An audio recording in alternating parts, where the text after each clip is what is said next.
Syederalun, sebanyak 150 santri dari Taman Pendidikan Quran atau TQA dan Taman Kanak-Kanak Al-Quran atau TKA di PD mengikuti 3 aneka lomba seni berupa kaligrafi, mewarnai, dan menggambar yang berlangsung di kampus B Man 1 PD pada Minggu 23 Oktober 2022.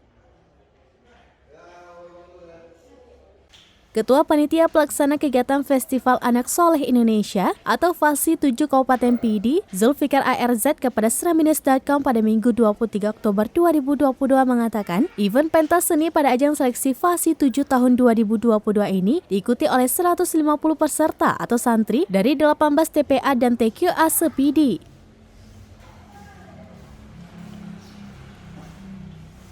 Hasil seleksi pada ajang tingkat kabupaten ini akan ditentukan para juara pertama putra dan putri guna diberangkatkan pada ajang FASI di tingkat Provinsi Aceh yang akan digelar pada pekan kedua November 2022 mendatang.